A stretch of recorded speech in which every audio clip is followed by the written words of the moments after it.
What is the importance of Salat al-Tawbah? Should we pray it generally or for a specific sin?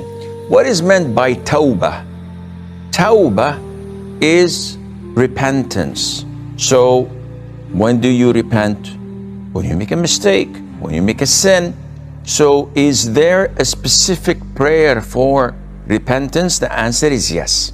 There is a hadith narrated by Abu Bakr, may Allah be pleased with him, and this was reported in Abi Dawood, the Sunan, where the Prophet said, alayhi salatu that whoever commits a sin and then he performs an excellent wudu, ablution, and prays 2 rak'ahs, seeking Allah's forgiveness, Allah will forgive him. So these 2 rak'ahs are for a specific sin. Whatever you do, whether a major sin or a minor sin, once you have committed it and you feel that you want to ask Allah to repent on you or upon you, then you offer these 2 rak'ahs. Now remember that there is a difference between repentance and seeking forgiveness. When seeking forgiveness, this is dua. I can say, Allahumma ghfirli, or astaghfirullah. I seek Allah's forgiveness, or Allah forgive me. This is dua. Does it include repentance? The answer is no, because it's something that I say. I may say it without intending it, while repentance is not something you say. Repentance is quitting the sin.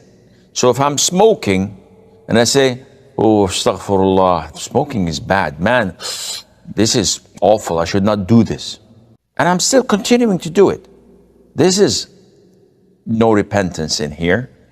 It has to be accompanied by great remorse. The Prophet said, alayhi salatu wasalam, repentance, or he said, remorse is repentance. So without remorse, without the burning and the boiling of your heart over that sin you had committed, there's no repentance. So if I committed a sin and then I speak to others, Wallahi, yesterday I did this sin, wow, man, it was a blast. Where's the remorse? I don't have any remorse. It was fun, but I don't do it anymore because it's sinful. But I don't feel any remorse in my heart. Your repentance is not accepted. Sheikh, how can I get remorse? By fearing Allah. I don't drink anymore, Sheikh. I don't fornicate anymore. I don't party anymore. But I don't feel the remorse. Allah will not forgive you your sin until you find the remorse in your heart. And this is attained by knowing Allah Azza wa Jal, knowing His beautiful names and attributes, knowing that He is severe in torment and punishment, and fearing His wrath. But when you don't know Allah Azza wa Jal, this is why you don't feel any remorse. And with all of that, you should ask Allah for forgiveness. You should intend not to do that sin again. The whole package is called repentance. So it's different than seeking forgiveness. So whenever you commit a sin, go ahead, perform ablution, pray 2 rak'ahs, ask Allah for forgiveness. Sheikh, I do this every night. What do you mean? Every single night after Isha, I pray 2 rak'ahs of repentance. Over what? Over any sin that I have committed. Previously, presently, maybe in the future. It's my normal routine. No, this is wrong. What you're doing now is becoming an innovation, bid'ah. Why?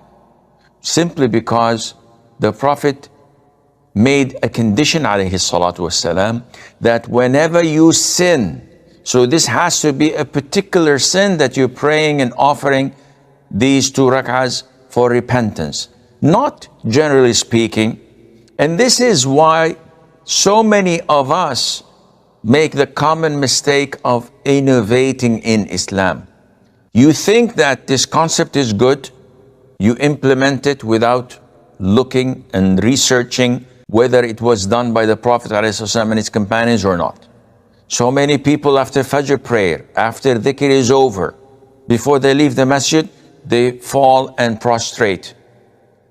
A long prostration. And when you ask them, they say this is prostration of expressing our gratitude to Allah.